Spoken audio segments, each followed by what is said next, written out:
The transport hub on Station Kepler 442 buzzed with the usual chaos of 1,000 species conducting their business.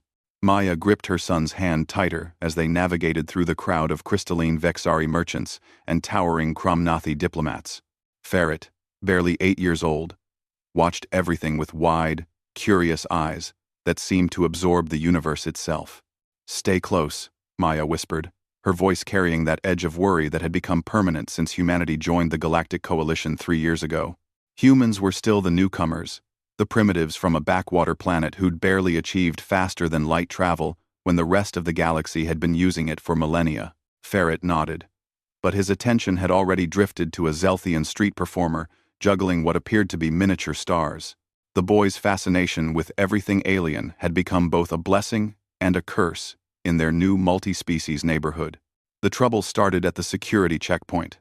A Kromnathi soldier, his armor gleaming with the insignia of the Coalition Guard, stepped into their path. His species stood nearly 3 meters tall, their bodies dense with muscle that had evolved under a gravity 3 times Earth's standard. They were the enforcers of galactic law, feared across 100 systems for their strength and ruthlessness. "Documentation," the soldier growled, his translator rendering the guttural sounds into clipped galactic standard. Maya fumbled for their transit papers, her hands shaking slightly. She'd heard the stories. Humans had been granted provisional citizenship, but that status came with restrictions, searches, suspicions. They were tolerated, not welcomed. "These papers are irregular," the Kromnathi said, his 4 eyes narrowing as he examined the holographic display. "The human settlement codes are outdated." "No, please check again," Maya said, trying to keep her voice steady. "We updated them last week at the administrative center. Are you questioning my assessment?" The soldier's hand moved to the plasma rifle at his hip. "Perhaps you need to be reminded of your place." Primitive. Around them, the crowd began to disperse. No one interfered when the Coalition Guard made a stop. Especially not for humans. Ferret stepped forward, his small body moving between his mother and the towering soldier. "Don't talk to my mother like that," the Kromnathi laughed, a sound like grinding rocks. "The offspring speaks. Tell me, little primate, do you know what I could do to you? To both of you? I have crushed beings twice my size. Your fragile bones would—" He never finished the sentence. The soldier reached down, his massive hand extending to grab Ferret's shoulder. Perhaps he meant to simply push the boy aside. Perhaps he meant something worse. The galaxy would never know, because in that moment, Ferret's hand shot up in a movement so fast it seemed to blur. The slap connected with the Kromnathi's armored face. The sound echoed through the transport hub like a gunshot. For a moment, nothing happened. The soldier stood frozen, his expression confused. Then, slowly, cracks began to spread across his helmet. His 4 eyes went wide, his mouth opened in a silent scream, and then he collapsed. 3 meters of dense muscle and reinforced bone hit the deck plating with a thunderous crash that made the entire station seem to shake. The Kromnathi didn't move. Medical scanners would later confirm that the impact had caused catastrophic trauma to his neural cortex. Several fractured vertebrae in his spine, and internal hemorrhaging across multiple organ systems. A single slap from an 8-year-old human child had killed a Galactic Coalition Guard. The transport hub fell silent. Maya stared at her son, then at the fallen soldier, then back at Farit. The boy looked at his hand with an expression of surprise, as if it belonged to someone else. "Ferret," she whispered. The crowd erupted in panic. Species scattered in every direction. Security alarms blared. Within seconds, a full squad of Coalition Guards materialized, weapons drawn, and targeting scanners painting red dots across Maya and Ferret. "Down on the ground, both of you." Maya raised her hands, pulling Ferret close. This was it. This was how humanity's brief membership in the Galactic Coalition would end, with her son executed for defending his mother, and their entire species marked as dangerous animals to be contained or eliminated.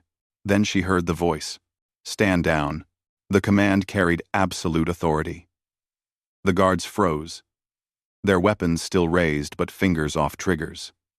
The crowd parted as a human man walked through, his gait casual, despite the chaos around him. He wore civilian clothes, but something in his bearing made even the coalition soldiers hesitate. Maya's breath caught. She knew that walk, knew those shoulders, knew that face she hadn't seen in 9 years. "Commander Cade," one of the guards said, uncertainty creeping into his voice. "This is a coalition matter. The human child killed, I heard," Cade said, his eyes never leaving Ferret. He walked up to the boy, crouched down to his level, and studied him with an intensity that made Maya's heart pound. Then, slowly, a smile spread across his face. "No need for a DNA test." "What?" Maya breathed. Cade stood, turning to face her fully for the first time in nearly a decade. "You left," she said, her voice breaking. "You went off to fight in their wars, and you never came back. I didn't even know if you were alive." "The frontier wars," Cade said quietly. "I couldn't tell you where I was going, couldn't tell you what they asked us to do." He looked back at Ferret. "But this changes everything." "I don't understand," one of the guards said. "Commander, please clarify."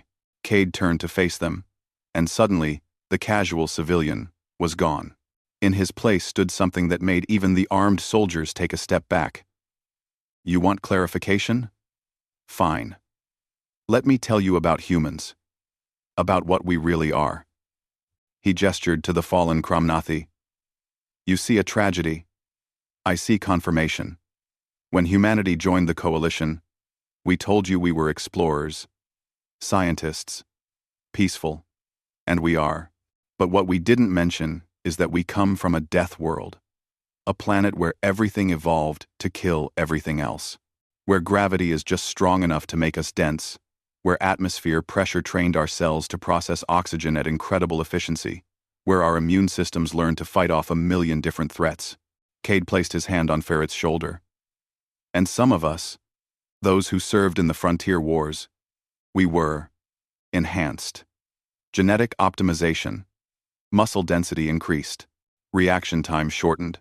Bone strength multiplied. We became weapons, and apparently, he looked at Maya with something like wonder in his eyes. We passed those enhancements to our children." The guards exchanged nervous glances. Around them, the crowd had begun to gather again, but they kept their distance. Wary. Frightened. "You're saying," the lead guard said slowly, "that human children are dangerous?" "I'm saying," Cade replied, "that humans are dangerous. All of us. We're just really good at pretending we're not." He smiled, but there was no humor in it. The boy was defending his mother. "Any human would have done the same. We're protective like that. It's in our nature." "This is unacceptable," the guard said. "The Coalition Council will hear of this. There will be consequences." "Oh, absolutely," Cade agreed. "There will be consequences. Like the council finally understanding what they invited into their little club. Like reviewing all those security protocols that assume humans are weak. Like maybe, just maybe, treating us with the respect we've earned instead of the contempt you've been showing." He picked up Ferret, holding his son for the first time. The boy looked at him with those curious eyes, and Cade felt something in his chest crack open. "Come on," he said to Maya. "Let's go home. All of us." As they walked away, the coalition guards didn't stop them. Couldn't stop them. Because in that moment, they finally understood what humanity had been trying to tell them all along. They weren't the primitives. They were survivors from a world that tried to kill them every single day. And they had just joined the galaxy. The end.